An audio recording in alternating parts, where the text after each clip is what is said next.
ദൈവനാമത്തിന് മഹത്വം ഉണ്ടാകട്ടെ. എല്ലാ ദൈവമക്കളെയും സ്നേഹത്തോടെ യേശു കർത്താവിൻ്റെ നാമത്തിൽ ഈ ശുശ്രൂഷയിലേക്ക് ഞാൻ സ്വാഗതം ചെയ്യുന്നു. ഓരോ ദിവസത്തെയും ക്രിസ്തീയ ജീവിതത്തിൽ വളർച്ചകൾ ആവശ്യമാണ്. കഴിഞ്ഞ ദിവസം നമ്മൾ ചിന്തിച്ച വചനത്തിനകത്ത് നിന്ന് നമ്മൾ ഇങ്ങനൊരു വാക്ക് കേട്ടു. ഓരോ ദിവസവും ദൈവം നമുക്ക് തരുന്ന വചനങ്ങൾ, അരുളപ്പാടുകൾ, അത് ദൈവം എനിക്ക് അയക്കുന്ന ഒരു സന്ദേശമായിട്ടോ അല്ലെങ്കിൽ കർത്താവ് എനിക്ക് തരുന്നൊരു നോട്ടിഫിക്കേഷനായിട്ടോ വേണം നമ്മൾ എടുക്കാൻ. ദൈവം വെറുതെ ഒരു വ്യക്തിയോട് സംസാരിക്കില്ല, വെറുതെ ഒരു കൂട്ടത്തോട് സംസാരിക്കില്ല. ഞാൻ ഇങ്ങനെ മനസ്സിലാക്കുന്നു, ദൈവം മനുഷ്യനെ പോലെ സംസാരിക്കില്ല. ദൈവം മനുഷ്യൻ്റെ അളവിനോളം, മനുഷ്യൻ്റെ സംസാര ശേഷി പോലെ അല്ലെങ്കിൽ മനുഷ്യൻ സംസാരിക്കുന്ന അളവിൽ ദൈവം സംസാരിക്കില്ല. അവനിലെല്ലാം ഉവ്വ് എന്നും ഉവ്വ് എന്നും ആമേൻ എന്നും തന്നെ എന്നാണ് ബൈബിൾ പറയുന്നത്. അപ്പോൾ വളരെ ഷോർട്ടായി കർത്താവ് സംസാരിക്കുന്നു, എന്നാൽ വളരെ ആഴത്തിൽ ദൈവം ഇടപെടുന്നു. ഒരു ദൈവശബ്ദം ഒരു വ്യക്തിയിലേക്ക് എത്തുന്നത് അവനെ പണിയാൻ വേണ്ടിയിട്ടാണ്, അവനെ വളർത്താൻ വേണ്ടിയിട്ടാണ്. ഇന്നും ഈ സന്ദേശം നിങ്ങളുടെ വീട് തേടിയെത്തിയത്, നിങ്ങളുടെ കാതുകളിലെത്തിയത്, നിങ്ങൾ ഈ സന്ദേശത്തെക്കുറിച്ച് അറിഞ്ഞത്, ഈ മീറ്റിങ്ങിൽ നിങ്ങൾ പങ്കെടുക്കുന്നത് ഞാൻ നിങ്ങളോട് കൈമാറുകയാണ്. ഒരു വളർച്ചയുടെ സമയം നിങ്ങൾക്കായതുകൊണ്ടാണ്. ഒരു വളർച്ചയുടെ സമയം. ഇന്നത്തെ വളർച്ചയെക്കുറിച്ച് നമ്മൾ സംസാരിക്കുന്നത് ആത്മീയ വളർച്ചയെക്കുറിച്ചാണ് എങ്കിലും ഒരു പ്രത്യേക വേർഡാണ് നമ്മളതിന് ഉപയോഗിക്കുന്നത്. സ്പിരിച്വൽ റാങ്കിങ് എന്നൊരു പദമാണ് അതിന് ഉപയോഗിക്കുന്നത്. ആത്മീയ നില. ഞാനും നിങ്ങളും നിൽക്കുന്നതിൽ ഒരാത്മീയ നിലവാരമുണ്ട്, ഒരാത്മീയ നിലയുണ്ട്. സ്വർഗത്തിലേക്ക് നമ്മൾ നോക്കുമ്പോൾ കാണാം, എല്ലാവരും വെള്ള വസ്ത്രം ധരിച്ചാണ് നിൽക്കുന്നതെന്ന് വിശുദ്ധ ബൈബിൾ പഠിക്കുമ്പോൾ നമുക്ക് മനസ്സിലാകും, വെളിപ്പാട് പുസ്തകം പഠിക്കുമ്പോൾ മനസ്സിലാകും. എന്നാൽ എല്ലാവരും ഒരേ പദവിയിലല്ല സ്വർഗത്തിൽ നിൽക്കുന്നത്. ഭൂമിയിൽ ഒരു വ്യക്തി രക്ഷിക്കപ്പെട്ടാൽ അവന് സ്വർഗത്തിലേക്കുള്ള എൻട്രി കിട്ടും. ഭൂമിയിലേക്ക് ഒരു വ്യക്തി രക്ഷിക്കപ്പെട്ടാൽ, സ്നാനമേറ്റാൽ ഒരു വ്യക്തിക്ക് സ്വർഗത്തിലേക്കുള്ള എൻട്രി കിട്ടും. എന്നാൽ അവനിൽ ഒരു പ്രൊമോഷൻ നടക്കണമെന്നുണ്ടെങ്കിൽ അതിന് ഈ എൻട്രി ലെവലിലുള്ള ഒരു നിലവാരം പോരാ. അവൻ്റെ എൻട്രി ലെവലിൽ അവൻ കയറിയതിന് ശേഷം അവനിലൊരു വളർച്ചയുണ്ടാവണം. അത് ഭൂമിയിൽ വെച്ച് തന്നെയാണ് സംഭവിക്കുന്നത്. ദൂതന്മാരുടെ കാര്യം എടുത്താലും ദൂതന്മാരുണ്ട്, സ്വർഗത്തിൽ കോടാനുകോടി കണക്കിന് ദൂതന്മാരുണ്ട്. ബൈബിൾ അതിന് നമുക്ക് തെളിവുകൾ തരുന്നു. എന്നാൽ എല്ലാ ദൂതന്മാരുടെയും ശ്രേണി ഒരുപോലെയല്ല, എല്ലാ ദൂതന്മാരുടെയും പദവികൾ ഒരുപോലെയല്ല. അത് മാത്രം നോക്കിയാൽ തന്നെ നമുക്ക് മനസ്സിലാകും, സ്വർഗത്തിൽ പോലും ഓരോ ക്ലാസ്സുകളുണ്ട്. ദൂതന്മാർക്ക് ഓരോരോ ക്ലാസ്സുകളുണ്ട്, തട്ടുകളുണ്ട്. ദൂതന്മാർക്ക് ഓരോരോ നിലകളുണ്ട്. അതൊക്കെ നാം മൊത്തത്തിലൊന്ന് ഒരമണിക്കൂറിൽ കൊണ്ട് നമ്മളൊന്ന് ചിന്തിക്കാനായിട്ട് ആഗ്രഹിക്കുകയാണ് ദൈവവചനത്തിൻ്റെ അടിസ്ഥാനത്തിൽ. അതുകൊണ്ട് പരമാവധി ഈ സന്ദേശം നിങ്ങൾ സ്കിപ്പ് ചെയ്യാതിരിക്കുക, നിങ്ങൾ കാണാൻ ശ്രമിക്കുക. അതിൽ നിന്ന് നിങ്ങൾക്ക് എന്തെങ്കിലും കുറിച്ചെടുക്കാനുണ്ടെങ്കിൽ നിങ്ങൾ കുറിച്ചെടുത്ത് നിങ്ങളുടെ സ്പിരിച്വൽ റാങ്കിങ്ങിൽ ഒരു വർധനവുണ്ടാക്കുക.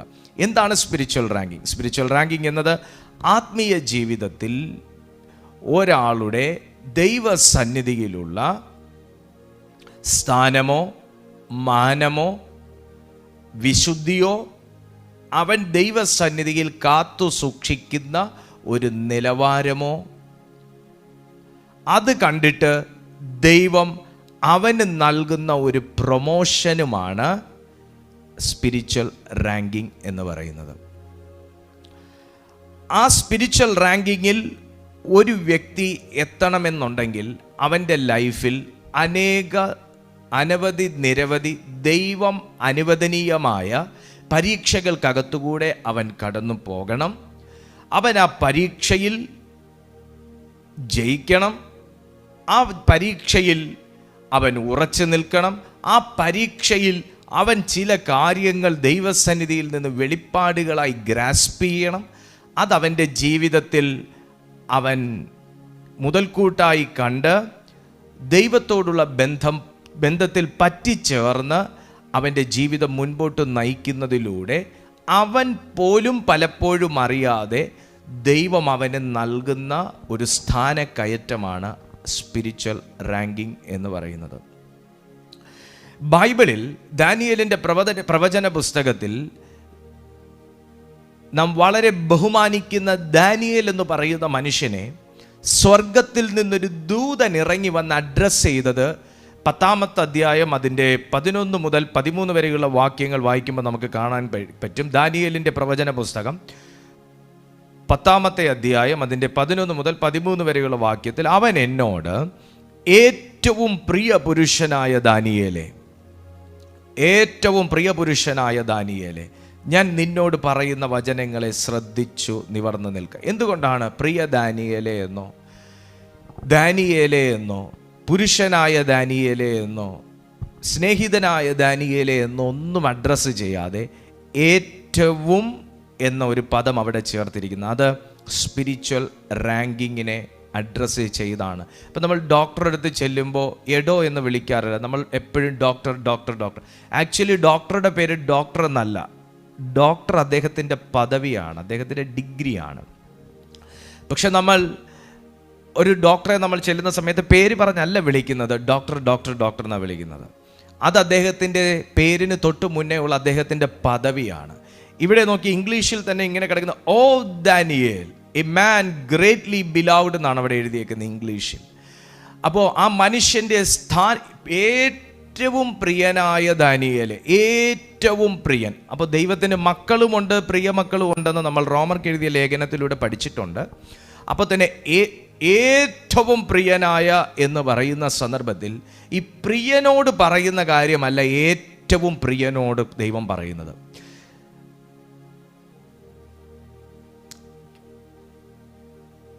സാധാരണ ഒരു മനുഷ്യനെ കൊണ്ട് ചെയ്യിക്കുന്ന കാര്യങ്ങളല്ല ദൈവം ഏറ്റവും സ്നേഹിക്കുന്ന ഒരു മനുഷ്യനെ കൊണ്ട് ചെയ്യിക്കുന്നത്. അതെല്ലാം ആ സ്ഥാനമാനങ്ങളുമായി ബന്ധപ്പെട്ടിരിക്കുന്ന കാര്യമാണ്. ഞാൻ ജസ്റ്റ് ഒന്ന് ബ്രീഫ് ചെയ്തു എന്ന് മാത്രം. അപ്പോൾ സ്പിരിച്വൽ റാങ്കിങ് എന്ന് പറഞ്ഞാൽ അത് നിങ്ങൾ പ്രത്യേകം ഒന്ന് ഓർക്കേണ്ട ഒരു വാക്ക് ഇതാണ്: ദൈവത്തിൻ്റെ മനസ്സിലാണ് നമ്മൾ ഈ റാങ്കിങ് വെക്കേണ്ടത്. അല്ലെങ്കിൽ ദൈവത്തിൻ്റെ മനസ്സാണ് എനിക്ക് റാങ്കിങ് തരേണ്ടത്. ഇപ്പം എനിക്കിപ്പോൾ ഇവിടുന്ന് പ്രവാചകനാകണമെന്ന് പറഞ്ഞാൽ എനിക്ക് പ്രവാചകനാകാൻ പറ്റത്തില്ല. എനിക്കിപ്പോൾ ഒരു ഹീലിംഗ് മിനിസ്റ്റർ ആകണം, എനിക്ക് ഹീലിംഗ് മിനിസ്റ്റർ ആകാൻ ഒക്കത്തില്ല. അതിന് ദൈവത്തിൻ്റെ മനസ്സിൽ ഇവനെ ഞാനൊരു ഹീലിംഗ് മിനിസ്റ്റർ ആക്കി കഴിഞ്ഞാൽ ഇവൻ ഇപ്പോൾ പോയി രോഗികളെ സൗഖ്യമാക്കും. അതല്ല ദൈവത്തിൻ്റെ മനസ്സിൽ പറയുന്നത്. ഒരു ഹീലിംഗ് മിനിസ്ട്രി ചെയ്യാൻ, ഏത് മിനിസ്ട്രി ചെയ്യാനും നമുക്കൊന്ന് പേഷ്യൻസ് ആവശ്യമാണ്, ക്ഷമ ആവശ്യമാണ്. ഒരു ഹീലിംഗ് മിനിസ്ട്രി ചെയ്യുന്ന സന്ദർഭത്തിൽ അതിനപ്പുറം നമുക്കൊരു പേഷ്യൻസ് ആവശ്യമാണ്. കാരണം ഹീലിംഗ് മിനിസ്ട്രിക്കകത്ത് ഒരുപാട് കടമ്പകളുണ്ട്. ഒരു രോഗി സൗഖ്യമാകാൻ വേണ്ടി ഒരുപാട് കടമ്പകളുണ്ട്. അതിനകത്ത് ഒത്തിരി സമയം നമ്മൾ ഇൻവെസ്റ്റ് ചെയ്യേണ്ടതായിട്ട് വരും. ഒരു രോഗിക്ക് വേണ്ടി അല്ലെങ്കിൽ ഒരു വ്യക്തിക്ക് വേണ്ടി നമ്മൾ ഒത്തിരി സമയം ചിലപ്പോൾ ഇൻവെസ്റ്റ് ചെയ്യേണ്ടതായിട്ട് വരും. അവരിൽ എന്തെങ്കിലും ഒരു ഡിമോണിക് പൊസഷൻ ഉണ്ടെങ്കിൽ നമ്മൾ അതിനെ നമ്മൾ കാസ്റ്റ് ഔട്ട് ചെയ്യേണ്ടതായിട്ട് വരും. അപ്പോൾ നമുക്ക് ഓടി നടന്ന് തലേ കൈവച്ച് ചെയ്യാൻ പറ്റുന്നൊരു കാര്യമല്ല ഹീലിംഗ് മിനിസ്ട്രി. അപ്പോൾ ദൈവം ഒരു ഹീലിംഗ് മിനിസ്ട്രി ഒരാളുടെ കയ്യിൽ ഏൽപ്പിക്കണമെന്നുണ്ടെങ്കിൽ ആദ്യം അവൻ ക്ഷമയുള്ളവനാണോ എന്ന് നോക്കും. അതാ ഞാൻ നിങ്ങളോട് പറഞ്ഞത്, റാങ്കിങ് എന്ന് പറയുന്നത് ദൈവം തരേണ്ടതാണ്. ഇപ്പോൾ ഒരു സ്വർഗത്തിൽ ഇപ്പോൾ മിഖായേലിന് തോന്നി ഇപ്പോൾ ദീപുവിനൊരു റാങ്കിങ് കൊടുക്കാമെന്ന് പറഞ്ഞു. അങ്ങനെ കൊണ്ട് തരാൻ പറ്റുന്നൊരു കാര്യമല്ല. അത് ദൈവത്തിന് തന്നെ തോന്നി, ദൈവത്തിൻ്റെ മനസ്സിൽ, ദൈവത്തിൻ്റെ ദൃഷ്ടിയുടെ മുമ്പിൽ ഒരു വ്യക്തിയുടെ ജീവിതം, സമർപ്പണം, പ്രാർത്ഥന, വിശ്വസ്തത, വിശുദ്ധി, താല്പര്യം, ഇതെല്ലാം, സത്യസന്ധത, ഇതെല്ലാം കണ്ട് അവൻ്റെ ജീവിതം നോക്കി ദൈവത്തിൻ്റെ മനസ്സിൽ പ്രസാദമുണ്ടായിട്ട് ദൈവം തന്നെ അവന് നൽകുന്ന ഒരു ഗവൺമെൻറ് അതോറിറ്റിയാണ്, അല്ലെങ്കിൽ ഒരു ഗവൺമെൻറ് തലത്തിലുള്ളൊരു പ്രൊമോഷനാണ് സ്പിരിച്വൽ റാങ്കിങ്. ഹല്ലേലൂയ. ഹല്ലേലൂയ. നമ്മളിപ്പോൾ ചിന്തിച്ചു നോക്കണം, നമുക്ക് എത്ര പ്രൊമോഷൻ കിട്ടാനുള്ള ടൈമായി. എന്നാൽ ദൈവഹൃദയത്തിൻ്റെ മുമ്പിലാണോ മനുഷ്യരുടെ മുമ്പിലാണോ നമ്മൾ വിളങ്ങാൻ ശ്രമിച്ചത് എന്ന് നമ്മളൊന്ന് ചിന്തിച്ച് നോക്കണം. ഞാൻ നിങ്ങളോട് സംസാരിക്കുമ്പോൾ ഞാൻ ചിന്തിക്കുന്നു ദൈവഹൃദയത്തിൽ വിളങ്ങത്തക്ക രീതിയിലൊക്കെ തന്നെയാണോ ഞാൻ ജീവിച്ചത്? എവിടെയൊക്കെയോ ചില പ്രശ്നങ്ങൾ എൻ്റെ ജീവിതത്തിൽ ഉണ്ടാകാൻ സാധ്യതയുണ്ട്. ഈ വചനത്തിൻ്റെ മുമ്പിൽ നമ്മളെ തന്നെ ഒന്ന് സമർപ്പിക്കണം. കാരണം എനിക്ക് മാർക്ക് കിട്ടേണ്ടത് മിഖായേലിൽ നിന്നല്ല, എനിക്ക് മാർക്ക് കിട്ടേണ്ടത് യേശുവിൽ നിന്നാണ്. ആമേൻ. ദാനിയേലിന്റെ പ്രവചന പുസ്തകത്തിൽ പറഞ്ഞു, നീ മഹാനായവൻ അല്ലെങ്കിൽ നീ പ്രിയനായവൻ എന്ന് ദാനിയേലിനോട് ദൂതൻ അഡ്രസ്സ് ചെയ്തതിൻ്റെ കാരണം ദാനിയേലിന് ആത്മമണ്ഡലത്തിൽ ഒരു പ്രത്യേക സ്ഥാനമുണ്ടായിരുന്നു. ഒരു ആത്മീയ സ്ഥാനം ആത്മമണ്ഡലത്തിനകത്ത് ഉണ്ടായിരുന്നു. ആമേൻ, ആമേൻ. മത്തായി എഴുതിയ സുവിശേഷം 11-ാമത്തെ അധ്യായത്തിലേക്ക് പോകുമ്പോൾ അതിൻ്റെ 11-ാമത്തെ വാക്യത്തിൽ യേശു തന്നെ പറയുന്നുണ്ട്, സ്ത്രീകളിൽ നിന്ന് ജനിച്ചവരിൽ യോഹന്നാൻ സ്നാപകനേക്കാൾ വലിയവൻ ആരും എഴുന്നേറ്റിട്ടില്ല. ഇത് യേശുവിൻ്റെ വാക്കാണ് സഹോദര, ഇത് യേശുവിൻ്റെ വാക്കാണ്. ഇനി ഞാൻ വേറെ എടുക്കണമെന്നില്ലല്ലോ. സ്ത്രീകളിൽ നിന്ന് ജനിച്ചവരിൽ യോഹന്നാൻ സ്നാപകനേക്കാൾ വലിയവനായി ആരും എഴുന്നേറ്റിട്ടില്ല.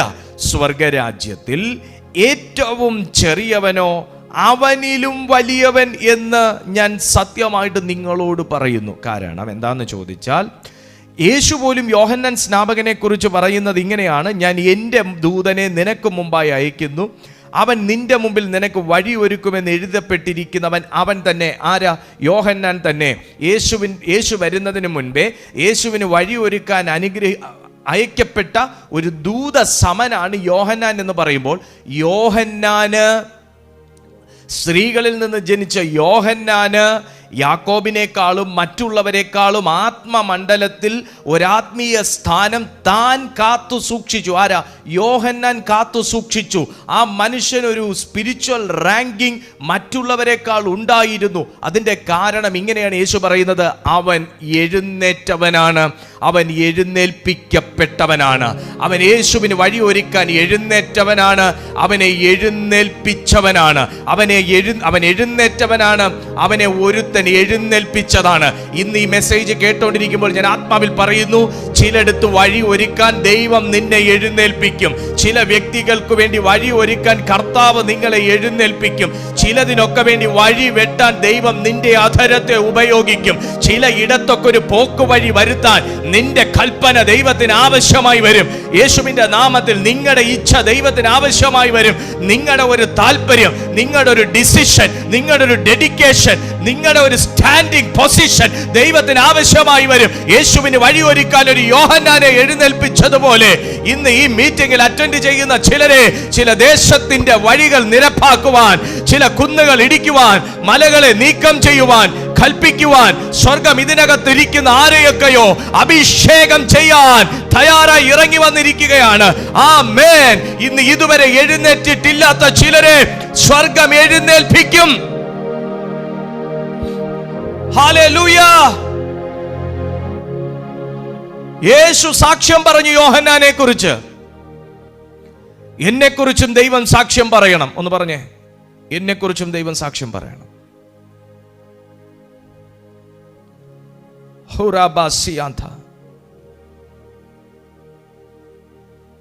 അടുത്ത വാക്ക് കേട്ടാ ഞെട്ടിപ്പോവും.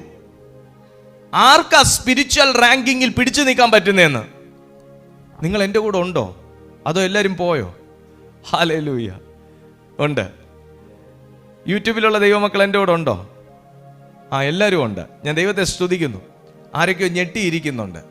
ബൈബിൾ പറയുന്നു, യോഹന്നാൻ സ്നാപകന്റെ നാളുകൾ മുതൽ ഇന്നേ വരെ സ്വർഗരാജ്യത്തെ ബലാത്കാരം ചെയ്യുന്നു. അല്ല, എനിക്ക് മനസ്സിലാവുന്നില്ല.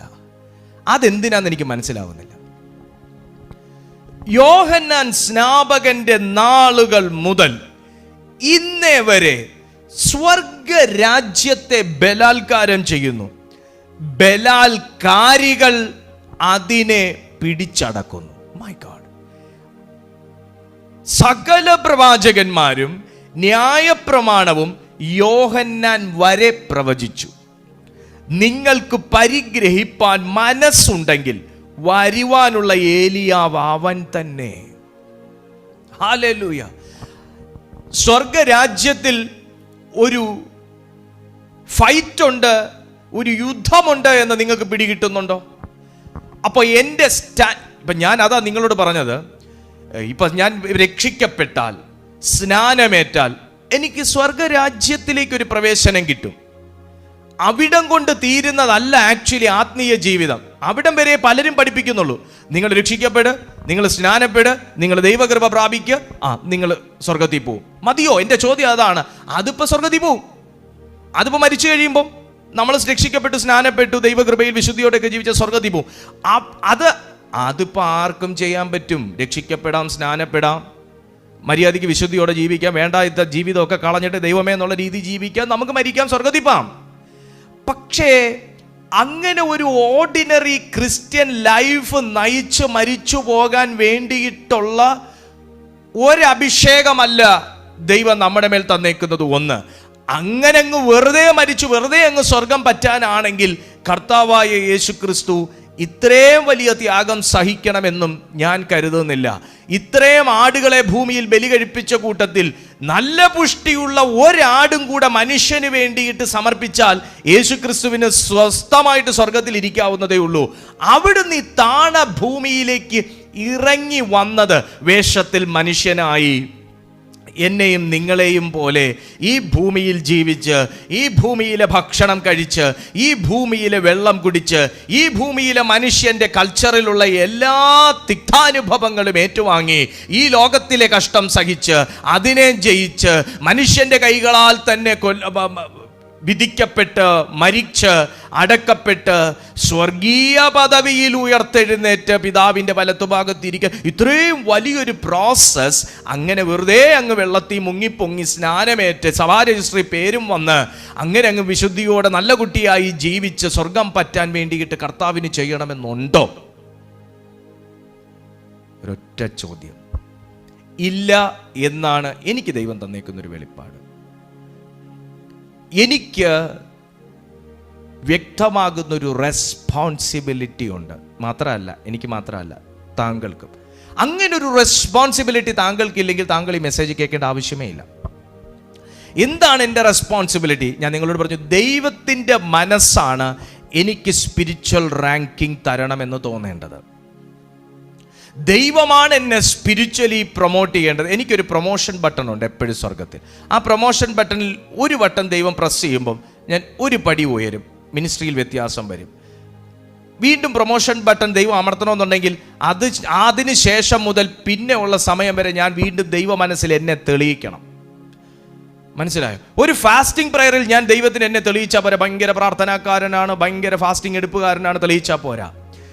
ദൈവത്തിൻ്റെ മനസ്സിൽ അനുദിനം ഞാൻ തെളിയിച്ചുകൊണ്ടേയിരിക്കണം. സുഹൃത്തെ, നമ്മൾ ദൈവത്തിൻ്റെ മനസ്സിൽ അനുദിനം നമ്മളെ പ്രൂവ് ചെയ്തുകൊണ്ടേയിരിക്കണം. കാരണം കാലം മാറുന്നത് പോലെ തന്നെ ഈ ലോകത്തിൻ്റെ കൾച്ചറുകളും മാറുന്നുണ്ട്.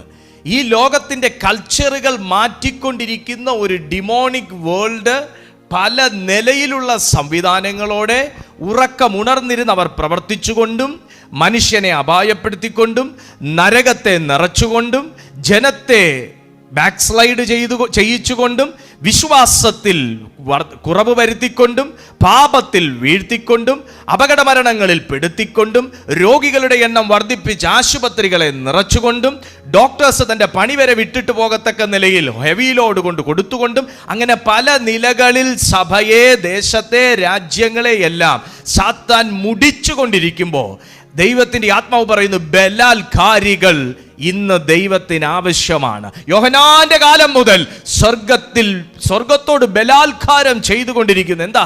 ജനം സ്നാനമേൽക്കരുത്, ജനം രക്ഷിക്കപ്പെടരുത്, ജനം ദൈവത്തിന്റെ കൃപയിൽ നിൽക്കരുത്, ജനം ക്രിസ്തുവിലേക്ക് തിരിയരുത്, ജനം രക്ഷകനെ അറിയരുത്, ജനം വെളിപ്പാടിൽ ജീവിക്കരുത്, ജനം അധികാരമുള്ളവരായി തീരരുത്, ജനം വെറുതെ അപ്പത്തിന് വേണ്ടി ഇരിക്കാനും കളിക്കാൻ വേണ്ടി എഴുന്നേക്കാനും മാത്രം ഉള്ള ജനമായി വെറും വെറും വെറും വെറും വെറും ഒരു മനുഷ്യനായി മാത്രം ജീവിച്ചു മരിക്കണം എന്ന നിലയിൽ സ്വർഗത്തോട് ബലാത്കാരം ചെയ്തുകൊണ്ടിരിക്കുന്ന പൈശാചിക മണ്ഡലം ഇന്നുമുണ്ട്. പക്ഷെ അന്ന് യോഹന്നാൻ പിടിച്ചു നിന്നു, അന്ന് യേശുക്രിസ്തു പിടിച്ചു നിന്നു, അന്ന് പൗലോസ്ലീഹ പിടിച്ചു നിന്നു, അന്ന് പത്രോസ്ലീഹ പിടിച്ചു നിന്നു. ചിലതിനെയൊക്കെ ആത്മാവിൽ കട്ട് ചെയ്ത് കളയുവാൻ ഒരു സ്വർഗീയ അധികാരത്തോടെ ഒരു സ്പിരിച്വൽ റാങ്കിങ് അവർ പ്രാപിച്ചു. യേശുവിന്റെ കൂടെ ജീവിച്ചു നിന്ന പത്രോസ് അല്ല പിന്നീട് നമ്മൾ ആത്മമണ്ഡലത്തിൽ കാണുന്നത്. യേശുവിന്റെ കൂടെ ജീവിച്ചു നിന്നൊരു സ്പിരിച്വൽ പൊസിഷൻ അല്ല യേശു ക്രിസ്തുവിന്റെ മരണശേഷം തന്റെ പരിശുദ്ധാത്മാവ് പ്രാപിച്ചതിന് ശേഷം പത്രോസിൽ കാണുന്നത്. ശൗലായിരുന്ന ഒരു മനുഷ്യന്റെ സ്പിരിച്വൽ പൊസിഷൻ അല്ല പൗലോസ് ആകുമ്പോൾ പിന്നെ പൗലോസിൽ കാണുന്നത്. അടുക്കളയ്ക്കകത്ത് നിന്ന സ്തെഫാനോസിന്റെ സ്പിരിച്വൽ പൊസിഷൻ അല്ല ദൈവത്തിന്റെ ആത്മാവ് തന്റെ മേൽ വന്നപ്പോൾ പിന്നെ സ്തെഫാനോസിൽ കാണുന്നത്. അവരുടെ എല്ലാം സ്പിരിച്വൽ റാങ്കിങ് ആത്മമണ്ഡലത്തിൽ അനുദിനം അനുദിനം അനുദിനം ശരവേഗത്തിൽ കുതിച്ചുയർന്നത് എന്തുകൊണ്ടെന്നാൽ ദൈവത്തിന്റെ മനസ്സിൽ അവർ സ്ഥാനം പിടിച്ചു. ഇന്നും ഞാൻ ആത്മാവിൽ പറയട്ടെ, ദൈവത്തിന്റെ മനസ്സിൽ സ്ഥാനം പിടിക്കുന്ന ദൈവത്തിന്റെ മനസ്സിൽ സ്ഥാനം പിടിക്കുന്ന ഒരു മക്കൾ ഇതിനകത്തുണ്ടെങ്കിൽ, ഒരു വ്യക്തി ഇതിനകത്തുണ്ടെങ്കിൽ, സ്വർഗം നിന്നെ കുറിച്ച് സാക്ഷ്യം പറയുന്ന ഒരു ദിവസമായത്.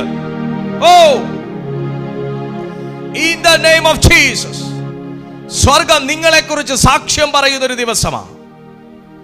ആമേൻ.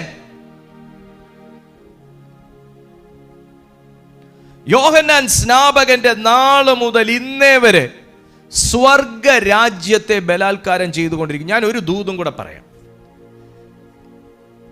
ഈ സ്വർഗ രാജ്യത്തിൽ നമുക്കൊരു എൻട്രി കിട്ടിയാൽ മാത്രം പോരാ, അവിടെ നിങ്ങോട്ടേക്കുള്ള ചില സന്ദേശങ്ങൾ, അവിടെ നിങ്ങോട്ടേക്കുള്ള ഔട്ട്പുട്ടുകൾ, അവിടെ നിങ്ങോട്ടേക്കുള്ള മെസ്സേജുകൾ, അവിടെ നിങ്ങോട്ടേക്കുള്ള സന്ദർശനങ്ങൾ, ഇതെല്ലാം സ്പിരിച്വൽ റാങ്കിങ്ങിൽ നിൽക്കുന്ന വ്യക്തിക്ക് കർത്താവ് അനുദിനം അയച്ചുകൊണ്ടിരിക്കും. പക്ഷെ പലതും എവിടെയൊക്കെയോ ബലാത്കാരികൾ ബ്ലോക്ക് ചെയ്ത് വെക്കുന്നുണ്ട്. ആ ആത്മമണ്ഡലത്തിലേക്ക് കയറി ആ ബലത്തെ തകർക്കാൻ തക്കവണ്ണമുള്ള ഒരു സ്പിരിച്വൽ പവർ എന്നിലും നിങ്ങളിലും ഇല്ല എന്നുണ്ടെങ്കിൽ ആ ബലാത്കാരികൾ ആ കപ്പടിച്ചുകൊണ്ട് പോകും. മനസ്സിലാവുന്നുണ്ടോ ഞാൻ എന്തുവാ പറയുന്നതെന്ന്? പല പ്രാർത്ഥനകളുടെയും ഉത്തരങ്ങൾ നമ്മുടെ കയ്യിൽ വരാത്തതിൻ്റെ കാരണം നമ്മൾ പ്രാർത്ഥിക്കാഞ്ഞിട്ടും അല്ല, മറുപടി അയക്കപ്പെടാഞ്ഞിട്ടും അല്ല. ദാനിയേൽ തന്നെയാണ് ഏറ്റവും വലിയ ഒരു ഉത്തരം എന്ന് പറയുന്നത്. 1-ാമത്തെ ദിവസം ദാനിയേലിന്റെ പ്രാർത്ഥനയ്ക്ക് മറുപടി ആയതാ. നിങ്ങൾ ആ 10-ാമത്തെ അധ്യായം വായിക്കുമ്പോൾ അറിയാൻ പറ്റും. 1-ാമത്തെ ദിവസം മറുപടി ആയതാ. 21-ാമത്തെ ദിവസമാണ് ദാനിയേലിന്റെ കയ്യിൽ ആ മറുപടി കിട്ടിയത്. ഒരേ സമയം അടുത്തൊരു ദൂത് വരുവാ കേട്ടോ.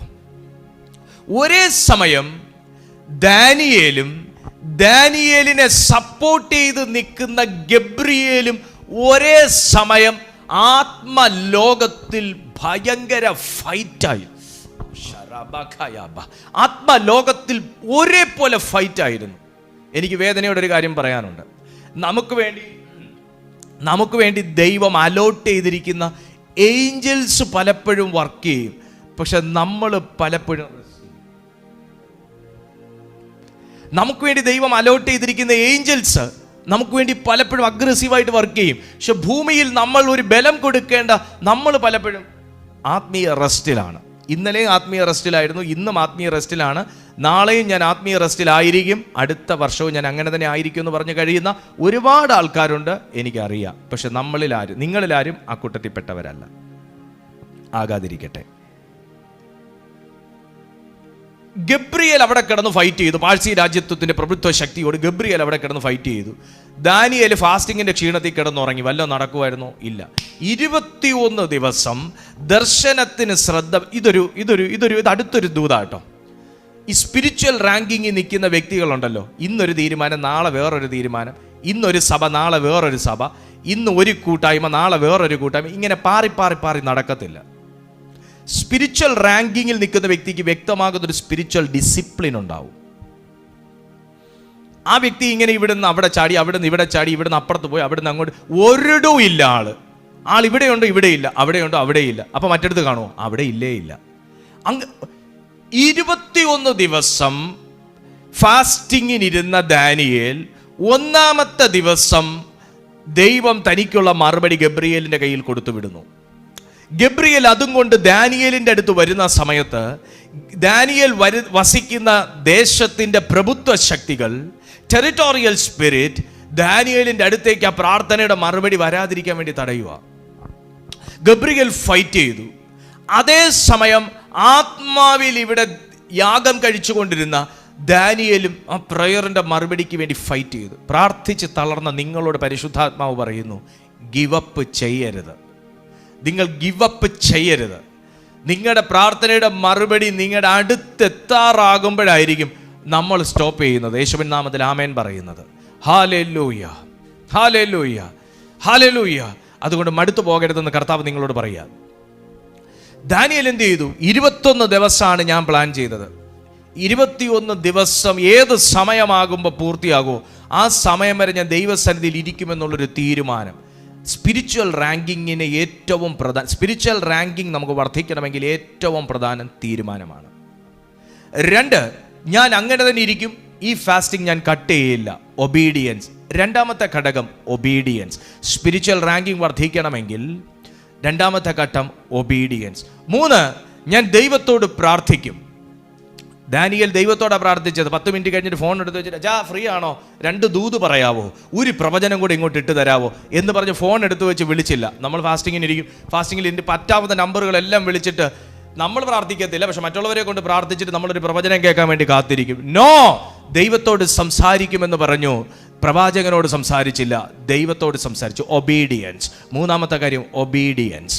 ദൈവത്തോട് പ്രാർത്ഥിക്കാനാണ് നമ്മൾ ഫാസ്റ്റിംഗ് എടുക്കുന്നത്, ദൈവത്തോട് സംസാരിക്കാനാണ് നമ്മൾ എടുക്കുന്നത്.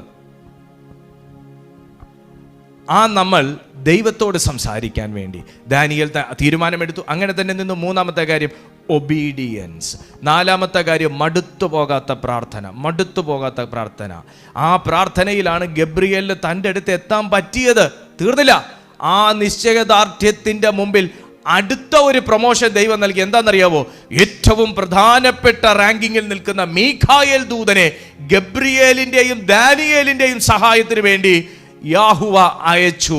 താൻ ഇറങ്ങി വന്ന് ഗബ്രിയേലിനെ റിലീസ് ചെയ്തു. അവിടുത്തെ ഫൈറ്റ് ക്ലോസ് ചെയ്തു. ദാനിയേലിൻ്റെ കയ്യിൽ മറുപടി കൊണ്ട് എത്തിച്ചു. പ്രാർത്ഥന. 4-ാമത്തെ സ്പിരിച്വൽ റാങ്കിങ് നമ്മളിൽ വർദ്ധിക്കണമെങ്കിൽ 4-ാമത്തെ ഘടകം പ്രാർത്ഥന.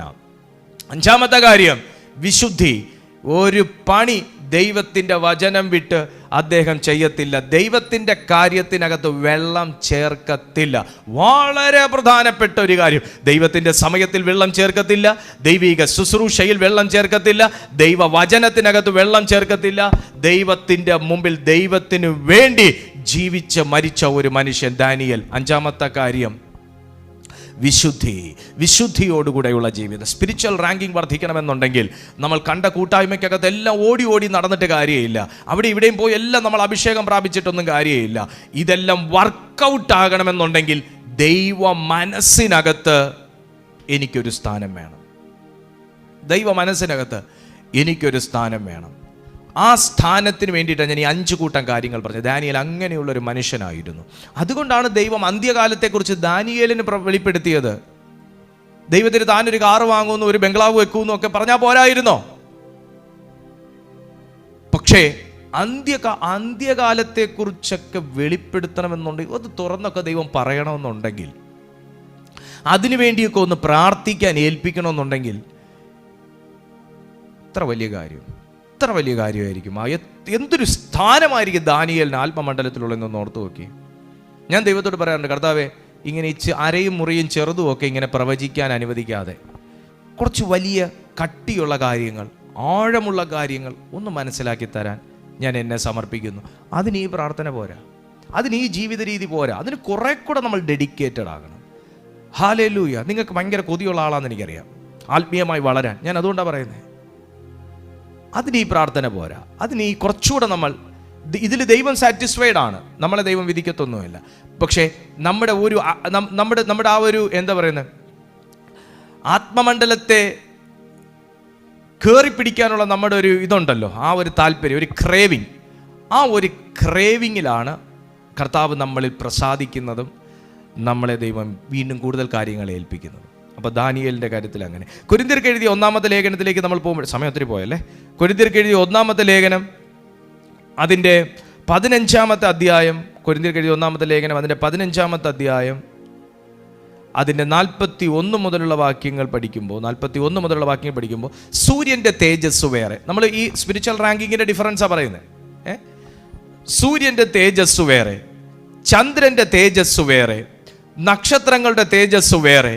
നക്ഷത്രവും തമ്മിൽ തേജസ് കൊണ്ട് ഭേദമുണ്ടല്ലോ. ഇതുപോലെയാണ് മരിച്ചവരുടെ പുനരുദ്ധാനവും അവണ്ണം തന്നെ ദ്രവത്വത്തിൽ വിതയ്ക്കപ്പെടുന്നു. നമ്മൾ ഇവിടുന്ന് മരിച്ച് പുനരുദ്ധാനം ഉറപ്പാണ്. രക്ഷിക്കപ്പെട്ടവർക്ക് സ്വർഗത്തിൽ പ്രവേശിക്കാൻ പറ്റും. രക്ഷിക്കപ്പെട്ട് സ്നാനമേറ്റ് ദൈവത്തിൻ്റെ കൃപയിൽ നിറഞ്ഞ് ദൈവത്തോട് ചേർന്നുള്ളൊരു ജീവിതം, ദൈവത്തിനും മനുഷ്യൻ്റെയും മുമ്പിൽ കുറ്റമറ്റ മനസാക്ഷിയോടെ ജീവിച്ച ഒരു മനുഷ്യന് സ്വർഗത്തിൽ ചെന്നെത്താൻ പറ്റും, നോ തർക്കം. എന്നാൽ ഇവിടെ വചനം പറയുന്നു മരിച്ചവരുടെ പുനരുദ്ധാനവും അവണ്ണം തന്നെ. എന്ന് പറഞ്ഞാൽ മരിച്ചവരെല്ലാം പുനരുദ്ധാനമുണ്ട്, അവരെല്ലാം എടുക്കപ്പെടും, ഇല്ല എന്നല്ല. പക്ഷെ തൊട്ട് മുകളിലൊരു വാക്യം പറയുന്നുണ്ട്, സൂര്യൻ്റെ തേജസ് വേറെ 1, 2, ചന്ദ്രൻ്റെ തേജസ് വേറെ 3, നക്ഷത്രങ്ങളുടെ തേജസ് വേറെ 4, നക്ഷത്രങ്ങളും തമ്മിൽ ഭേദമുണ്ടല്ലോ. എന്ന് പറഞ്ഞാൽ ഈ ഭൂമിയിൽ ഏത് ലെവലിൽ നിങ്ങൾ ജീവിച്ചോ, ഏത് ലെവലിൽ ദൈവത്തിന് വേണ്ടി നിങ്ങൾ പ്രയോജനപ്പെട്ടോ, എത്ര വലിയ കഷ്ടതകൾക്കകത്തുകൂടെ നിങ്ങൾ കടന്നു പോയിട്ടും ദൈവത്തിനു വേണ്ടി അത്യന്തം നിങ്ങൾ പ്രയോജനപ്പെട്ടോ, നിങ്ങൾ എത്ര കണ്ട് മനുഷ്യന് സഹായിയായിരുന്നു, നിങ്ങളെ എത്ര കണ്ട് ദൈവത്തിനൊരു മനുഷ്യന്റെ സഹായത്തിന് ഉപയോഗിക്കാൻ പറ്റി, നിങ്ങളെ എത്ര കണ്ട് ദൈവത്തിന്റെ വേലയ്ക്കായി ദൈവത്തിന് ഉപയോഗിക്കാൻ പറ്റി, നിങ്ങൾ എത്ര കണ്ട് ദൈവത്തിന്റെ പേരിനും പെരുമയ്ക്കും വേണ്ടി നിങ്ങൾ ജീവിച്ചു, നിങ്ങൾ എത്രത്തോളം നിങ്ങളെ തന്നെ താഴ്ത്തി, നിങ്ങൾ എത്രത്തോളം ക്രിസ്തുവിനെ ഉയർത്തി, ഇതിനനുസരിച്ചാണ് സ്വർഗത്തിൽ പുനരുദ്ധാന സന്ദർഭങ്ങളിലും നമുക്ക് സ്ഥാനങ്ങൾ നൽകപ്പെടുന്നത്. പ്രതിഫലമുണ്ട്, പക്ഷെ പ്രതിഫലത്തിന്റെ അളവിൽ വ്യത്യാസമുണ്ട്. സൂര്യന്റെ തേജസ് വേറെ, ചന്ദ്രന്റെ തേജസ് വേറെ. അപ്പൊ സൂര്യന്റെ റാങ്കിങ് അല്ല ചന്ദ്രനെന്നും, നക്ഷത്രത്തിന്റെ റാങ്കിങ് അല്ല സൂര്യനെന്നും, ഒരു നക്ഷത്രത്തിന്റെ മറ്റൊരു നക്ഷത്രം തന്നെ ആണല്ലോ. ഇദ്ദേഹം ഒരു ശുശ്രൂഷകനാണല്ലോ, അദ്ദേഹവും ശുശ്രൂഷകനാണല്ലോ. അങ്ങനെയാണെങ്കിൽ ഈ നക്ഷത്രത്തിന് കൊടുത്ത അതേ പദവി ഈ നക്ഷത്രത്തിന് നോ. ഈ നക്ഷത്രം എത്ര കണ്ട് ശോഭിച്ചു, ആ പ്രതിഫലം അതിന്. ഈ നക്ഷത്രം എത്ര കണ്ട് ശോഭ കുറഞ്ഞിരുന്നു, അതിനൊത്തവണ്ണമുള്ള പ്രതിഫലം ഇതിന്. മനസ്സിലായോ? ഇതുപോലെയാണ് നമ്മുടെയും ആത്മീയ ജീവിതം. സ്പിരിച്വൽ റാങ്കിങ്ങും ഇങ്ങനെയാണ്. ഭേദങ്ങളുണ്ട്, ശോഭയ്ക്ക് വ്യത്യാസമുണ്ട്. ഗബ്രിയേലിന്റെ ശോഭയല്ല മീഖായേലിന്, യേശുക്രിസ്തുവിന്റെ ശോഭയല്ല യോഹന്നാന്, ഏലിയാവിന്റെ ശോഭയല്ല ഏലീശയ്ക്ക്, ഏലീശയുടെ ശോഭയല്ല ഹോശയ്ക്ക്. പക്ഷെ അവർ പ്രവാചകരാ. അത് ദൈവവുമായിട്ടുള്ള ബന്ധത്തിൻ്റെയും ദൈവം ആക്കി വെച്ചിരിക്കുന്ന റാങ്കിങ്ങിൻ്റെയും മാനദണ്ഡത്തിലാണ് അത് സംഭവിക്കുന്നത്. നിങ്ങളിൽ ആർക്കു വേണമെങ്കിലും ആ സ്പിരിച്വൽ പൊസിഷനിലേക്ക് ഉയരുവാൻ കഴിയും. 100% കഴിയും. ഹല്ലേലൂയ. ലൂക്കോസിന്റെ സുവിശേഷം 19-ാമത്തെ അധ്യായം, ലൂക്കോസിന്റെ സുവിശേഷം 19-ാമത്തെ അധ്യായം. ആരോ പറഞ്ഞു പ്രവർത്തിക്കൊന്നും വലിയ ഫലമൊന്നുമില്ല എന്ന്. പക്ഷെ ഞാൻ പറയും, ബൈബിളും പറയും, യേശോപ്പയും പറയും, പ്രവർത്തിക്ക് ഫലമുണ്ട്. സുഹൃത്തേ, പ്രവർത്തിക്ക് ഫലമുണ്ട്. പ്രാർത്ഥന കൊണ്ട് മാത്രം കാര്യമേയില്ല. പ്രവർത്തിക്കകത്ത് ഫലമുണ്ട്. 19-ാമത്തെ അധ്യായം 17-ാമത്തെ വാക്യം നമുക്ക് നോക്കാം, പ്രവർത്തിക്ക് ഫലമുണ്ടോ എന്ന്. അവൻ 13-ാമത്തെ വാക്യം, ലൂക്കോസിന്റെ സുവിശേഷം 19-ാമത്തെ അധ്യായം 13-ാമത്തെ വാക്യത്തിലേക്ക് ഒന്ന് പ്രിയപ്പെട്ടവർ ഓടി വന്നേ. ലൂക്കോസിന്റെ സുവിശേഷം 19-ാമത്തെ അധ്യായം അതിൻ്റെ 13 മുതലുള്ള വാക്യം. അവൻ 10 ദാസന്മാരെ വിളിച്ച് അവർക്ക് 10 റാത്തൽ വെള്ളി കൊടുത്തു. ഞാൻ വരുവോളം വ്യാപാരം ചെയ്തു കൊള്ളുവിനെന്ന് പറഞ്ഞു. പ്രാർത്ഥിക്കുന്ന അമ്മമാര്, ശുശ്രൂഷ ചെയ്യുന്ന ദൈവദാസീദാസന്മാര്, പ്രാർത്ഥനയ്ക്ക് സപ്പോർട്ട് ചെയ്യുന്നവര്, മിനിസ്ട്രിയെ സപ്പോർട്ട് ചെയ്യുന്നവർ, ദൈവദാസന്മാരെ കൈത്താങ്ങുന്നവർ, അങ്ങനെ ഒരു കൂട്ടം ജനം ഈ മീറ്റിങ്ങിൽ ലൈവായിട്ടുണ്ട്. അല്ലെങ്കിൽ നിങ്ങൾ ഈ ലൈവിന് ശേഷമായിരിക്കും നിങ്ങൾ കേൾക്കുന്നത്. നമ്മൾ ഓരോ വാക്യം പറയുമ്പോഴും ഞാൻ എക്സ്പ്ലെയിൻ ചെയ്യത്തില്ല, പക്ഷെ നിങ്ങൾ എടുത്തോണം. ഇത് ഞാൻ വായിക്കുമ്പോൾ ഞാനും എടുക്കാൻ പോവുക, നമ്മൾ എടുത്തോണം. 10 ദാസന്മാരെ യജമാനൻ വിളിച്ചു. ആ 10-1 നമ്മളാട്ടോ. 10 റാത്തൽ വീതം ഓരോരുത്തർക്ക് കൊടുത്തു. അതിലൊന്ന് നമ്മളാകട്ടോ. എന്നിട്ട് പറഞ്ഞു, ഞാൻ വരുവോളം വ്യാപാരം ചെയ്തോണം. അവൻ്റെ പൗരന്മാരോ അവനെ പകച്ചു, അവൻ്റെ പിന്നാലെ പ്രതിനിധികളെ അയച്ചു. അവൻ ഞങ്ങൾക്ക് രാജാവായിരിക്കുന്നത് ഞങ്ങൾക്ക് സമ്മതമല്ല എന്ന് ബോധിപ്പിച്ചു. അവൻ രാജത്വം പ്രാപിച്ച് മടങ്ങി വന്നപ്പോൾ തൻ ദ്രവ്യം കൊടുത്തിരുന്ന ദാസന്മാർ വ്യാപാരം ചെയ്ത് എന്ത് നേടി എന്ന് അറിയേണ്ടതിന് അവരെ വിളിപ്പാൻ കൽപ്പിച്ചു. ആ വാക്യത്തിനകത്ത് നിന്ന് എനിക്ക് ഒന്നെടുക്കാനുണ്ട്. ദ്രവ്യം കൊടുത്ത ദാസന്മാരോട് ദ്രവ്യം എവിടെ എന്ന് ചോദിച്ചില്ല. ദ്രവ്യം കൊടുത്ത ദാസന്മാരോട് ഞാൻ തന്ന ദ്രവ്യം എന്തിയെ എന്ന് ചോദിച്ചില്ല. ഞാൻ തന്ന വിത്ത് എന്തിയെ എന്ന് ചോദിച്ചില്ല. ഞാൻ തന്ന പണം എന്തിയെ എന്ന് ചോദിച്ചില്ല. പക്ഷെ ഒന്ന് ചോദിച്ചു, ഞാൻ തന്ന ദ്രവ്യം കൊടുത്ത് എന്ത് നേടി?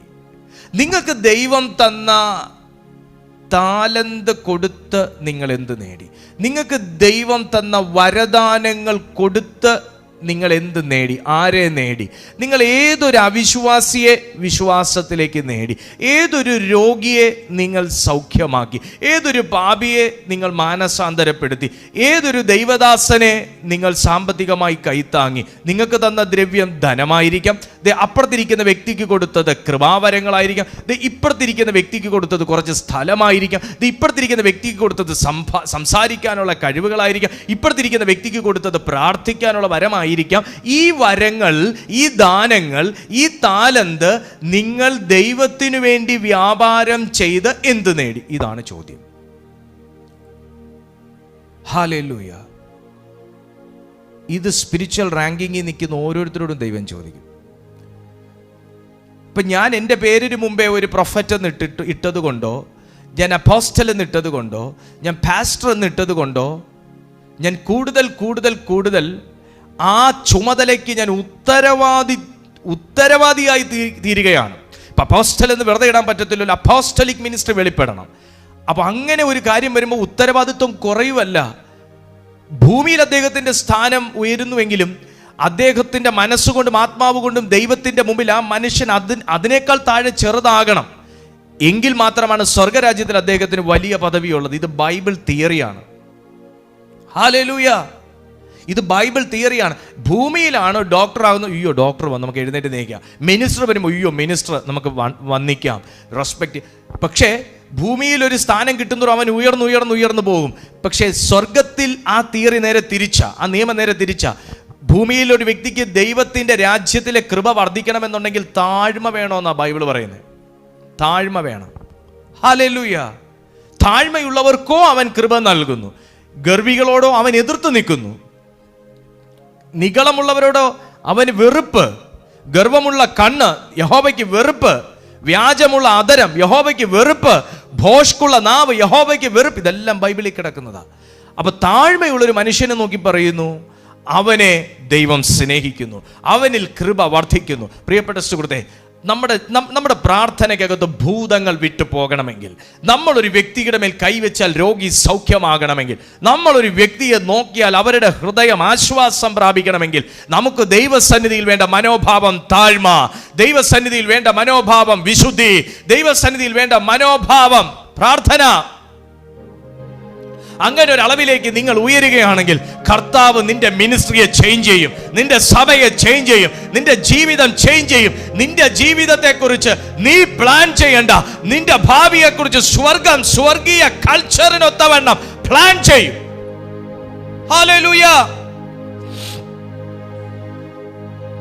ഞാൻ തന്ന ദ്രവ്യം കൊടുത്ത് വ്യാപാരം ചെയ്ത് എന്ത് നേടി എന്ന് അറിയേണ്ടതിന് അവരെ വിളിപ്പാൻ കൽപ്പിച്ചു. ഒന്നാമത്തവൻ അവൻ്റെ അടുത്ത് വന്നു, കർത്താവേ, നീ തന്ന റാത്തൽ കൊണ്ട് 10 റാത്തൽ സമ്പാദിച്ചിരിക്കുന്നു എന്ന് പറഞ്ഞു.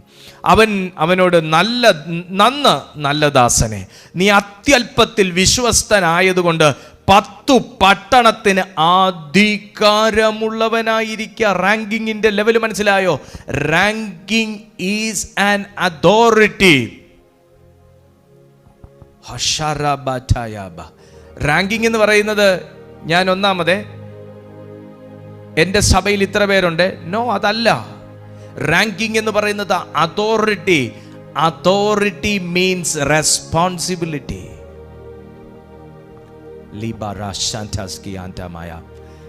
നിങ്ങൾക്ക് എത്ര പേർക്ക് ഞാൻ പറയുന്ന കാര്യം മനസ്സിലാവുന്നുണ്ട്? നിങ്ങളുടെ കൃപ വർദ്ധിക്കുകയാണെങ്കിൽ നിങ്ങൾ അധികാരമുള്ളൊരു വ്യക്തിയായിത്തീരും. അധികാരമുള്ള വ്യക്തിക്ക് അധികാരത്തിന്റെ ചേറി വെറുതെ ഇരിക്കാനൊക്കത്തില്ല, അധികാരം നടത്തണം. ഇനിയിപ്പോൾ വാർഡ് തല തിരഞ്ഞെടുപ്പുകളൊക്കെ വരികയാണ്. വാർഡ് തലത്തിൽ നമ്മളൊരു മെമ്പറെ തിരഞ്ഞെടുത്തു. അവർക്ക് ഞാൻ മെമ്പറാണ്, ഞാൻ ആ വാർഡ് മെമ്പർ, ഞാൻ വീട്ടിൽ ഇരിക്കും എന്ന് പറഞ്ഞാൽ അവർ കുറച്ച് നാളത്തേക്കേ കാണത്തുള്ളൂ, പിന്നെ കഴിവുള്ളവർ കയറും.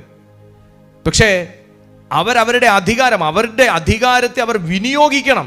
അവിടെ വികസനം കൊണ്ടുവരണം, അവിടുത്തെ ശോഷണം പരിഹരിക്കണം. സുഹൃത്തെ, ഇത് തന്നെയാണ് ആത്മമണ്ഡലത്തിൽ നടക്കുന്നത്. നമ്മളെ ദൈവം അധികാരപ്പെടുത്തുന്നത് എവിടെയൊക്കെയോ ശോഷണങ്ങൾ പരിഹരിക്കാനാണ്. എവിടെയൊക്കെയോ ശോഷണങ്ങൾ പരിഹരിക്കാനാണ്. നിങ്ങളുടെ കുടുംബത്തിൽ ദൈവം അധികാരം ഏൽപ്പിച്ചാൽ അവിടുത്തെ ശോഷണങ്ങൾ പരിഹരിക്കാൻ വേണ്ടിയിട്ടാണ്. അവിടുത്തെ അവികസിത അവസ്ഥകളെ മാറ്റി അവിടെ വികസനം കൊണ്ടുവരാൻ വേണ്ടിയിട്ടാണ്. ദൈവത്തിന് പ്രയോജനമുള്ള വ്യാപാര ശക്തി നിങ്ങളിലൂടെ വ്യാപരിക്കപ്പെടേണ്ടതിന് വേണ്ടിയിട്ടാണ്. Hallelujah.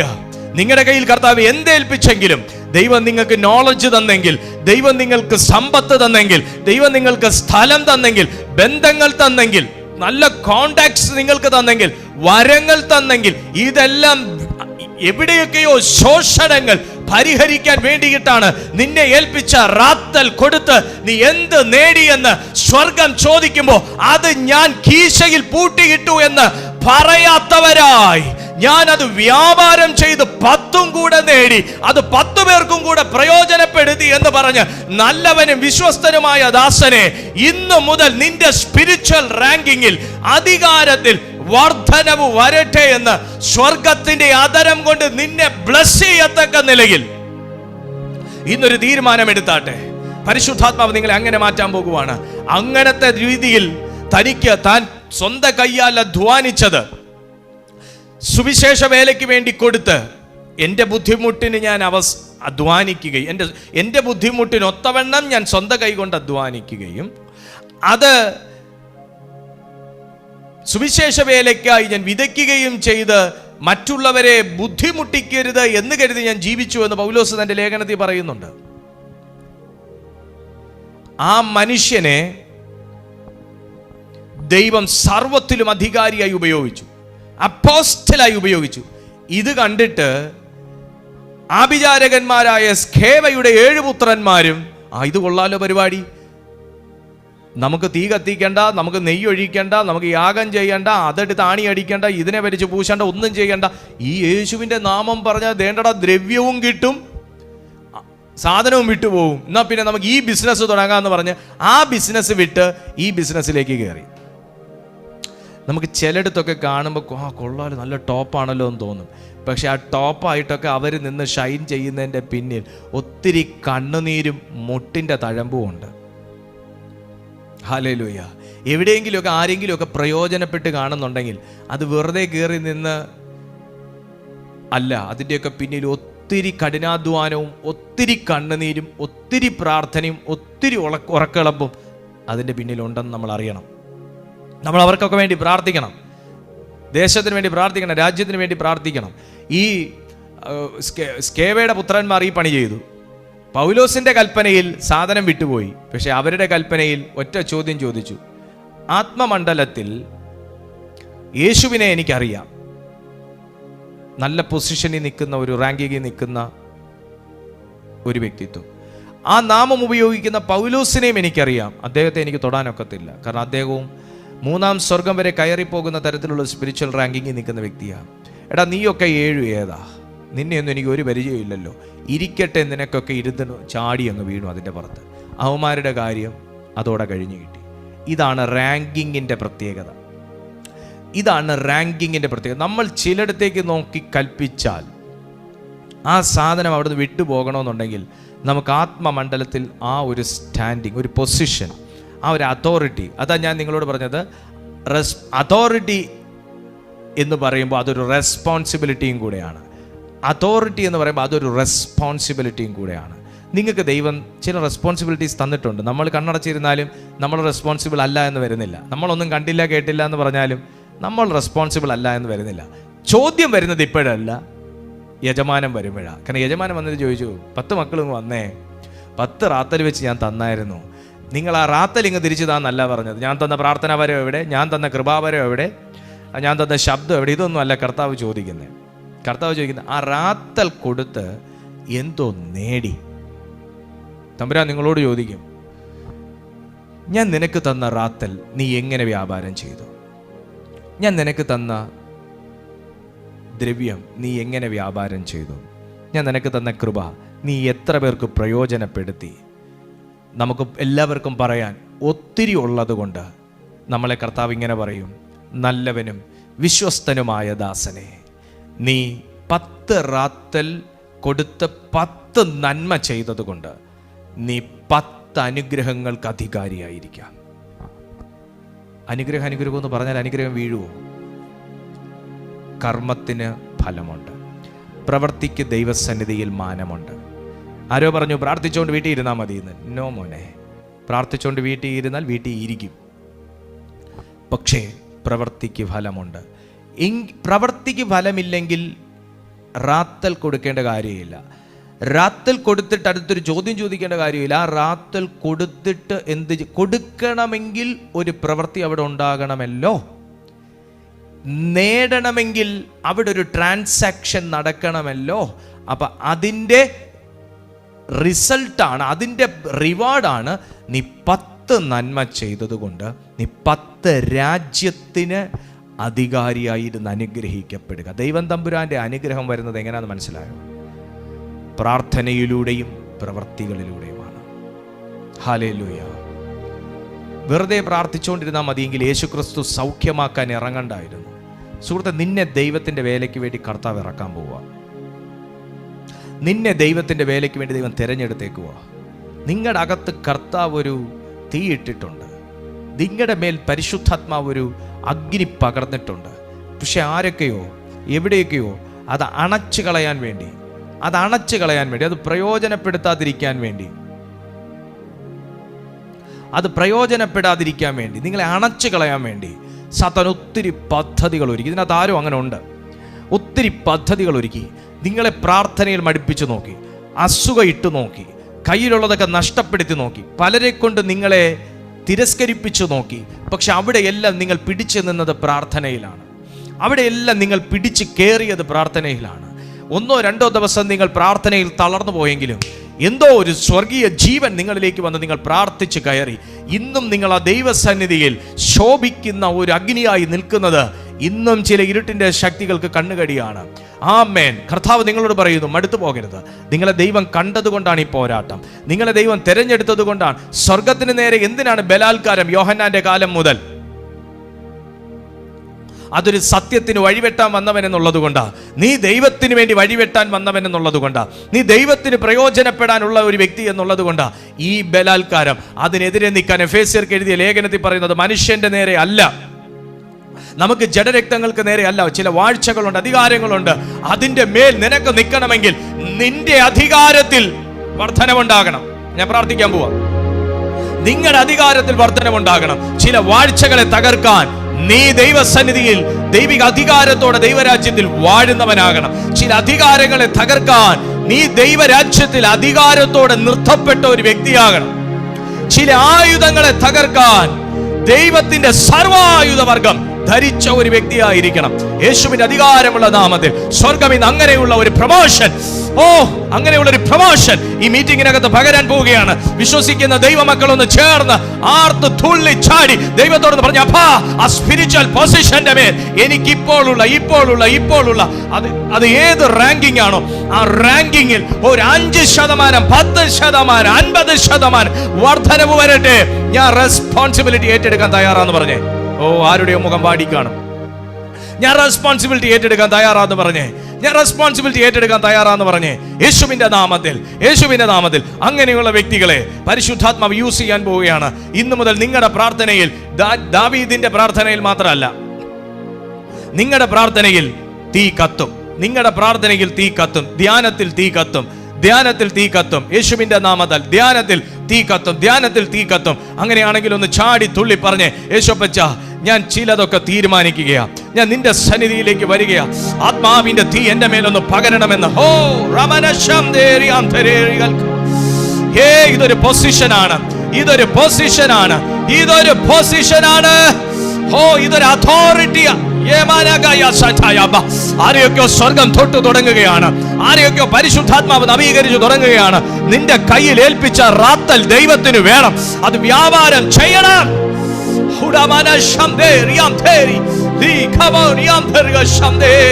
In the name of Jesus.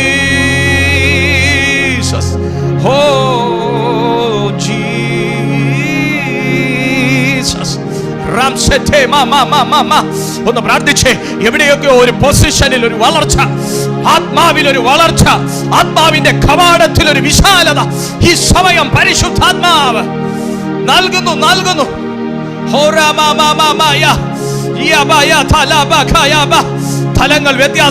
തലങ്ങൾ വ്യത്യാസപ്പെടുന്നു. അഭിഷേകത്തിൽ വർധനവുകൾ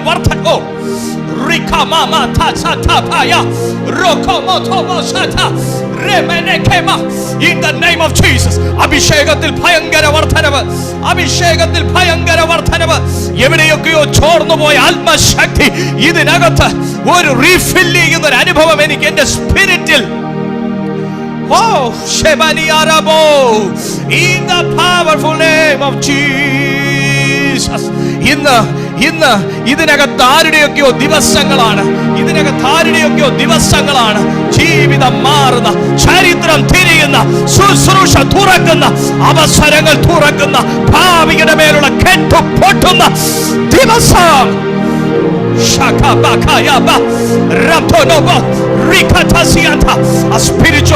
സ്പിരിച്വൽ റാങ്കിംഗ് ഓപ്പൺ ആകട്ടെ.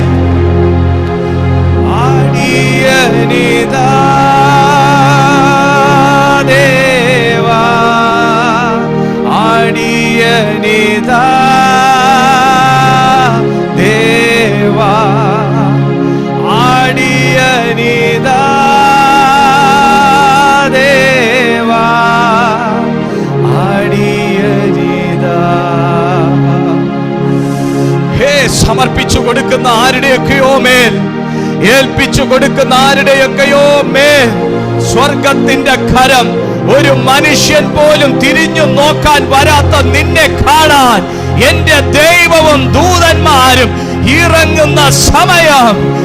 ഒരു മനുഷ്യർക്കും കൈ കടത്താൻ പറ്റാത്ത നിങ്ങളുടെ ജീവിതത്തിൽ സ്വർഗത്തിന്റെ കരം നീട്ടുവാൻ യഹോവ ഇറങ്ങി വരുന്ന ദിവസം, യേശു വരുന്ന ദിവസം.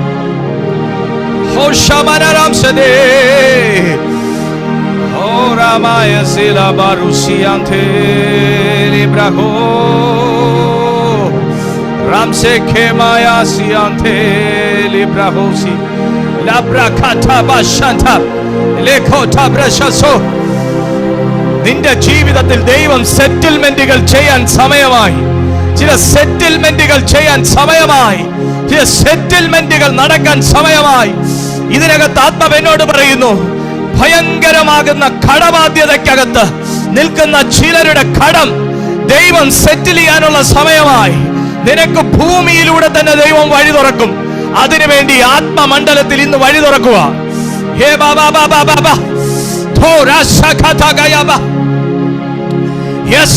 അവസരങ്ങൾ അടഞ്ഞിരിക്കുന്ന, അനുഗ്രഹങ്ങൾ അടഞ്ഞിരിക്കുന്ന എല്ലാ സാധാനിക വ്യാപാരത്തെയും ഇപ്പോൾ തന്നെ അടമാനത്തെ ദൈവശക്തികൾ തകർത്ത് തുറക്കുകയാണ് ഞാൻ.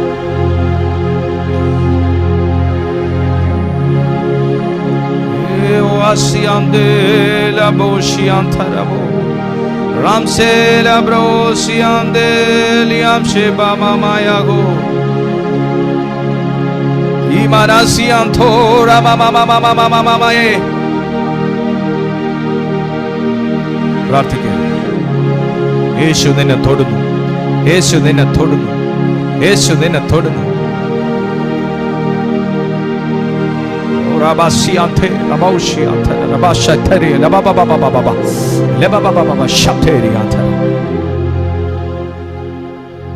ഞാൻ ഇവരെ അവിടുത്തെ കൈകളിൽ ഏൽപ്പിക്കാപ്പ.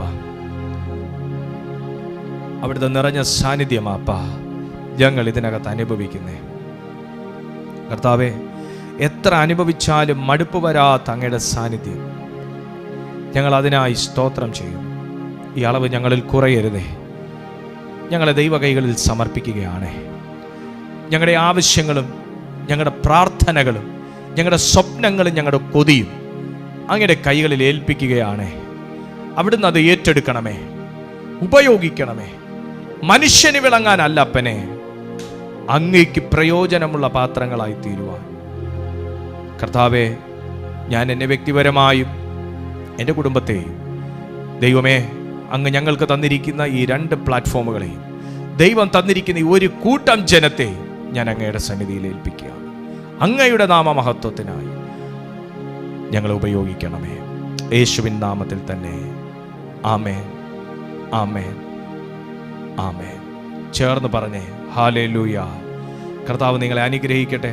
ദൈവം നിങ്ങളെ ശക്തമായി ഉപയോഗിക്കട്ടെ, വളർത്തട്ടെ, വർദ്ധിപ്പിക്കട്ടെ.